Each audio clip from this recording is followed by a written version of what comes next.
listening to Commuting with the Rabbi.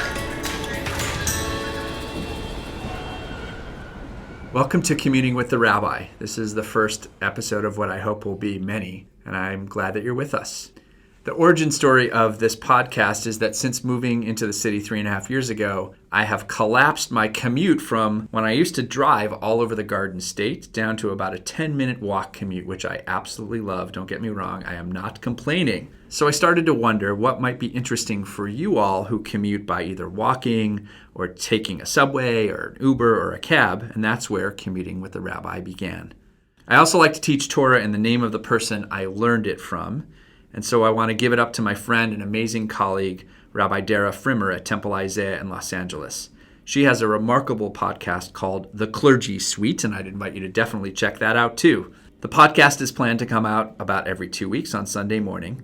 Each week I'll open with a brief story or something I've thought about in the last 2 weeks that was funny or notable. We'll then have about a 10 to 15 minute interview with a local celebrity. That might be a member of our staff, a member of our synagogue leadership, or someone who works in the neighborhood, someone whose story I really wanted to learn more about. Then I'll share some cultural note with you, maybe about a play I've seen or a book I've read that relates somehow to spiritual life that I hope might be interesting to you. And I'll say a few words about what's coming up in the life of the congregation that I think you might love, and I hope you'll attend.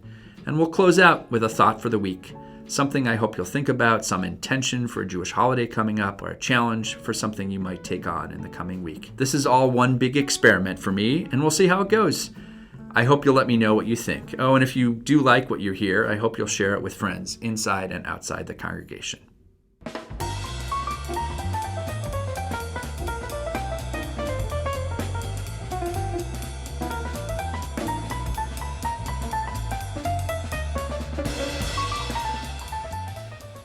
It's my great pleasure to welcome to our very first episode of Commuting with the Rabbi, my friend and co-conspirator, past president of Tasty, our senior youth group, and now president of the congregation, Liz Sherman. Did I get that wrong? Was actually vice president, if that's important. And it's here's important. why. Yeah. Boys were president.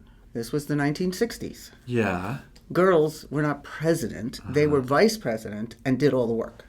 Wowzers.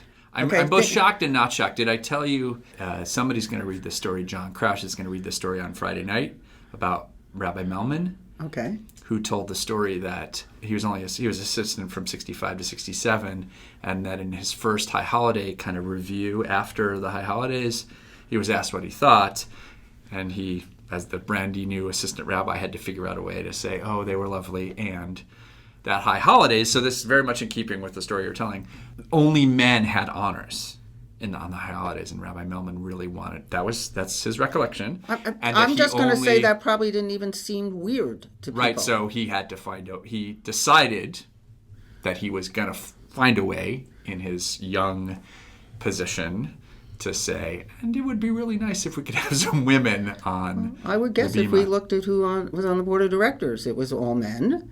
Right. And I would guess most people didn't even think twice about that. I think about my own growing years. I didn't think about the fact that I was at a girls' school from 5th grade, so there were many female teachers. But it did not occur to me that when I went to college, and almost all of my teachers were men, that was weird. And it didn't occur to you when you were vice president of Tasty and only it boys were president? It occurred to me. You wouldn't be attractive to a boy if you were president. Actually, it was my boyfriend who was president because, but girls did not. It's part of why my parents sent me to a single-sex school, because girls weren't then afraid to be smart. Huh.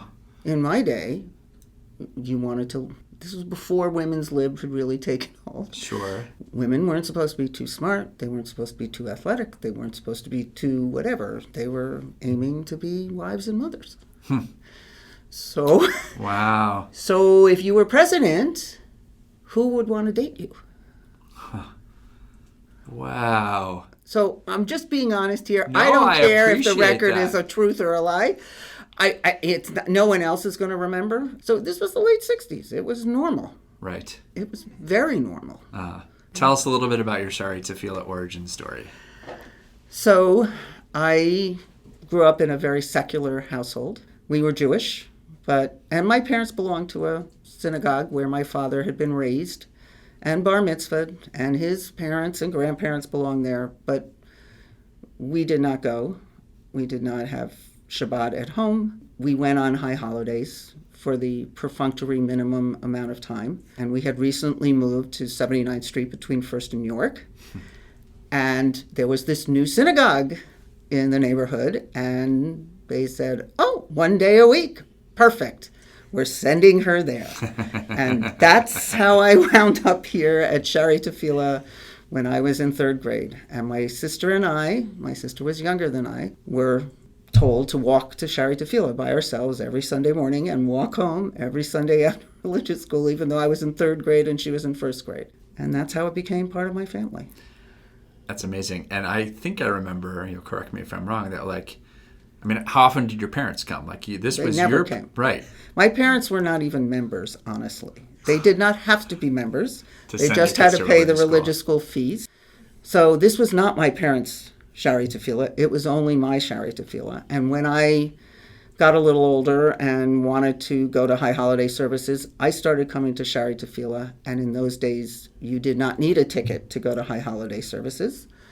And not only did you not need a ticket, by the way, there was only one service, so you didn't need a ticket, but I would often sit in the balcony because most people were there with family and I was alone, and it just felt awkward to be in the main sanctuary downstairs with all these families by myself. And the balcony was pretty empty. So not only didn't you need a ticket, but the balcony was pretty empty, and pretty much anybody who wanted to stop by could stop by for high holiday services. So we've come a long way from that. For sure. What was it like for you? Did you have peers that were also coming without their parents, or were you just? I was different. Let's just say Fair enough. But I used to come on Friday nights. I've told the story before how when I decided I wanted to start coming to Shabbat services, which in those days were at 8:15 or 8:30, I told my parents that I was going to be going to services on Friday nights, and my mother said to me, "Well, I'm not having dinner early just so that you can go to services." And I said, "That's okay, Mom. I'll leave for services and I'll have eaten what I've eaten. It's okay." So they weren't terribly happy that I had decided this was going to be something I wanted to do. And when I got to Shaaray, I felt like I was adopted by members of the community. Adults who were probably older than my parents, who got used to seeing me and would look for me and have me come and sit with them. So I always felt like I had a family here. It just wasn't the blood family that I grew up with. And I guess for me, that's part of why the community aspects of who we are so important. It's why I feel it's so important to make every person who walks in this door feel like they're part of our community and they're welcome, because you really don't know why they've walked in that door, member or not, new or not, been here 100 times or not. You don't know what happened to them that week. And it's just a really wonderful feeling when you walk in the door of our community and you feel enveloped by that love. Well, you are, when our movement talks about audacious hospitality, I feel like as I watch you work the room during services, and it's not working the room, it's really just you are relentless when someone comes in about making sure they have a place to be, a place to sit, that they know what page that we're on. And I feel like you're getting some of their story and you are making them feel comfortable. And I hear that that's the way you were welcomed into this place. Can you remember any of those people, like specific names of people who were a part of welcoming you? No, I don't remember their names. That's okay. But it was less important who they were, sure, honestly, because they were so much older than I was. And other than on Friday nights, I didn't see them. They didn't come to religious school. Right.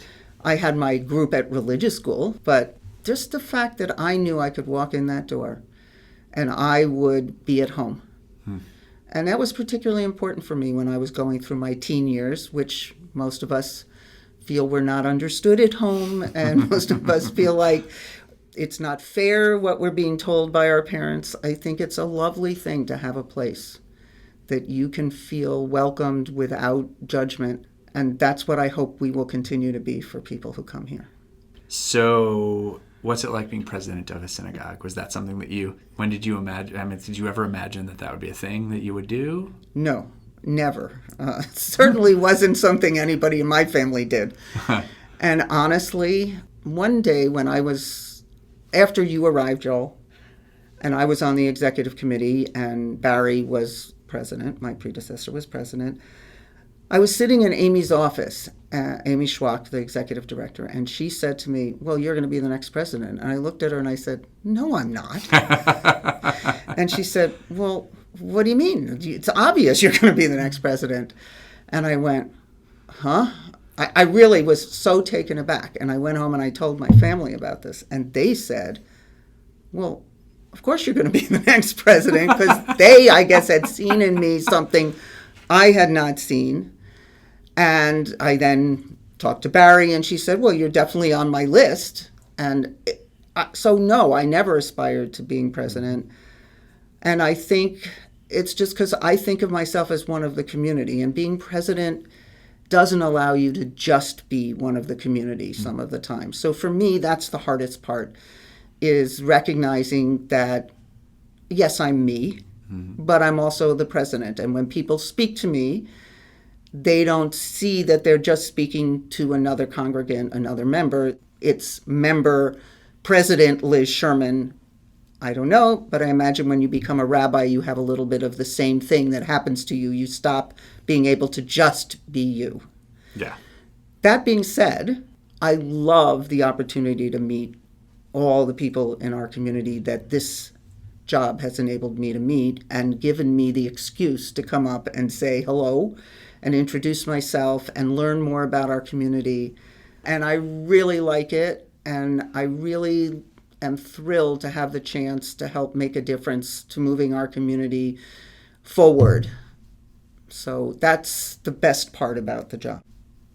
So we are celebrating our 175th year as a congregation, and I'm wondering what you are most excited about in this year. Are there any particular events you're looking forward to, or just more broadly, how do you hope our members will experience this year of celebration? Well, given that I've been a member for a significant part of the history of this congregation, and it's kind of scary when I think back at how many of our every 25-year celebrations I've actually been part of, I am really excited for our congregants to get a better understanding of just how much this congregation has done in its history and learn about how much it's changed and evolved over the years so that they can embrace the way this community has moved forward as times have changed, as needs have changed, and be less likely to feel that everything we're doing now is not like what we did 10 years ago and therefore it's bad. I think a lot of people don't like change, and it's fun to read the history and see how much of what we're doing now is very parallel to things that were done 100 years ago, never mind 25 years ago. And I'm excited for people to learn more about our history and appreciate our history. Since I've been here, we've had 5 of the rabbis who are on our wall: Bamberger, Tattlebaum, Stein, Hirsch, and you yourself, Joel. So there are 5 of them, senior rabbis, who have been here during my time. And our community has changed for better with each of them, but it's been always difficult for people who got comfortable with what happened before. So I think of this as an opportunity for us to help our community get comfortable with the evolution of our congregation and be proud of that evolution. It's wonderful. You taught me in my first days here one of the most important lessons that I still think about, which is you said to me something like, Joel, whenever anybody tells you about anything related to the synagogue, it's always been this way. I can tell you for certainty that whatever it is they're talking about, it's not true. We've always changed and evolved, and you've seen a significant amount of that history, so that's amazing. And as I told you, the only thing I remember not changing is the rabbi singing El Norah, At Ne'ilah, on Yom Kippur. That is a thing. That is the only thing that has not changed in my time here. And as far as I'm concerned, I hope it does not change. I do not plan to change in my time. Yes, and I've loved learning the history of that too. So, how would you say that you live your Judaism outside the walls of the synagogue? In terms of Judaism outside of the building, I think it gets back to what I talked about with how I was raised and the Jewish values of giving back and caring for your community. It wasn't directed as a thing you do for your Jewish community, but it was something you did for the community. And for many, many years, I've been involved in one or another not-for-profit, helping make education available to people who wouldn't otherwise have the opportunity to get a good education, or helping women learn how to survive in the workplace, or being involved in holding up the points in women's history that have really made a difference. It's important for me that those moments in history are held up so we don't forget that either. Sure. So I believe in being involved in my community. I view that as part of my Judaism, is serving the world and making the world a better place. So what do you love most about living in New York City? I love the diversity of our city. I love the fact that between my house and our synagogue, there are people of all different economic abilities, all different races, all different ethnicities that I see on the street or at the grocery store, or when I'm sitting getting a cup of coffee, that there's never a dull moment here. People watching is infinitely entertaining. Sure. And my mom and I, when we were together out for a meal or a cup of coffee, often didn't talk so we could pay attention to what was going on around us, because it's infinitely entertaining in this city. Mm-hmm. And I love that about New York. The other thing I love is that people don't understand that New York is just like everywhere else, and that we get up in the morning and we go food shopping and we brush our teeth and we go to the gym and we go to the dry cleaner, and we do not go to Broadway every week, and we do not go to the Empire State Building, and we do not have a day. I mean, we'll go once or twice or whatever. When someone's visiting. Correct. But they say, oh my God, when I'm in New York, I'm so exhausted. I'm going from 5 a.m. till 1 a.m, and I'm running from here to there. And I go, but that's not what it's like to live in New York. And I enjoy the fact that I can say that to people and explain to them that we're just like everybody else. We just live in a big city with a lot of wonderful things available to us. Thank you for being the first guest ever on Commuting with the Rabbi. I really appreciate it. And thank you for everything that you do every day as a member of the congregation, as a leader of the congregation, and as my friend. I really appreciate it. Thank you so much. Thank you.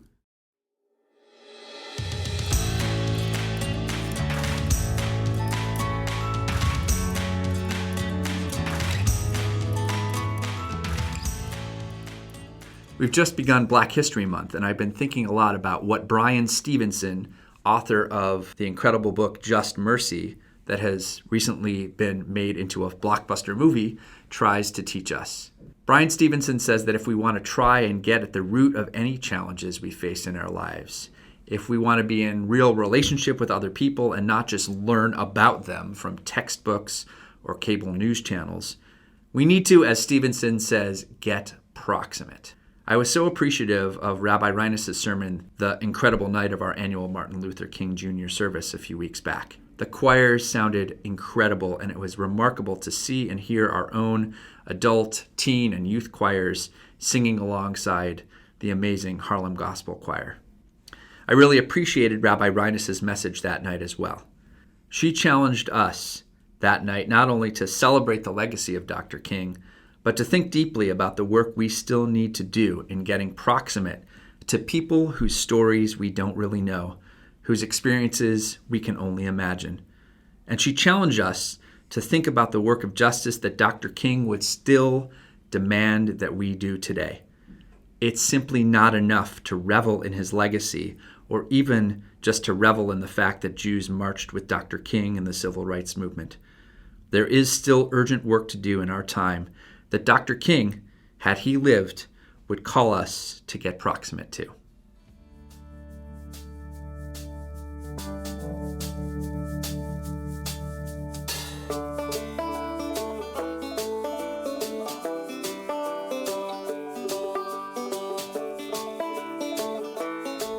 Friends, please be sure to join us this Friday evening at 6:15 p.m.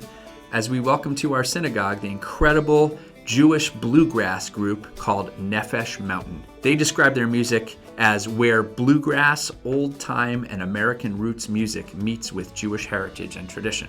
If you haven't heard Nefesh Mountain's music yet, you can look them up on YouTube or Spotify. They're actually based in New Jersey, which is kind of funny to me, and they bring a remarkably beautiful new musical sensitivity to Jewish music, both liturgical and otherwise. Definitely try and be with us at services on Friday evening, and they're also doing a free concert here at the synagogue from 5 to 6 p.m. on Sunday. It's going to be a ton of fun, both Friday evening and Sunday afternoon, so please be with us and definitely bring friends.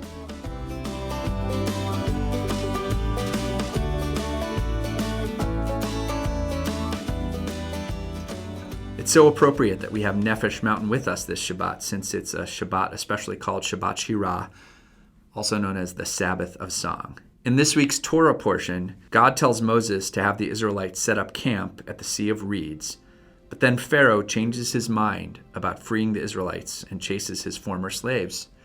With the Egyptians on the Israelites' tail, God splits the sea, and Moses leads the Israelites through it. When the Egyptians enter the water, God closes the waters on them, and the Egyptians drown. Miriam leads all the Israelite women in song and dance to celebrate. Soon after, the Israelites begin to complain about life in the desert. God provides quail and manna to feed them, and the Israelites battle the Amalekites and win. Regarding this week's Torah portion, my favorite midrash is a story that's told about the stories in the Torah. My favorite midrash is about a man named Nachshon. According to the midrash, as the Israelites began to realize their predicament at the Red Sea, with the Red Sea in front of them and the Egyptians coming up rapidly behind, the people began to scream and cry and call out to Moses and rail against God, saying, "Did you bring us here out into the wilderness to die?" According to this remarkable midrash, the guy named Nachshon took it upon himself just simply to begin walking into the water. And it's said that it was at the moment that the water reached the level of Nachshon's nose that the sea finally parted. So as you head into this week, I have 2 questions for you to consider. Who are the Nachshons in your life, or in modern times? You know, the people who would sooner wade into the water, lean into a challenge, rather than simply lament or complain or freak out about it. If you can think of such a person in your life, take a moment this week to tell them how much you admire that part of them. Maybe even share the story of Nachshon with them. And second, I'd like you to consider in what way you might be a little bit more like Nachshon, willing to step into a challenge even before you know for sure what the plan is, even before you know what the outcome will be. That's not an easy thing to do in general, and it's certainly not an easy thing to do if it's not your natural way. But think about Nachshon as you step into this week, and see how you might surprise yourself.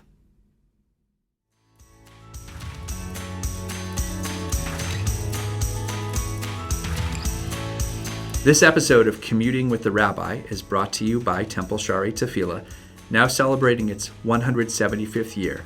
We're located at 250 East 79th Street and 2nd Avenue. Shaaray Tefila is a spiritual home for all who seek meaning, connection, and purpose. Visit us online at shaaraytefilanyc.org. You can also find us on Facebook at Temple Shaaray Tefila NYC and on Instagram at Shaaray Tefila. For information about underwriting or advertising on this podcast, please email us at tstcoms, that's COMMS, tstcoms@tstnyc.org. New episodes of Commuting with the Rabbi are available every other Sunday. If you like what you hear, please consider subscribing. It's free. Leaving us a review wherever you get your podcasts would also be much appreciated. We'd love to hear what you think, and we're so glad to have you with us. This episode of Commuting with the Rabbi was executive produced by Kirsten Major and produced by Josh Walker, with engineering and editing by Josh Walker. I'm your host, Rabbi Joel Mosbacher, and until next time, see you in Shul, or on the subway, or both.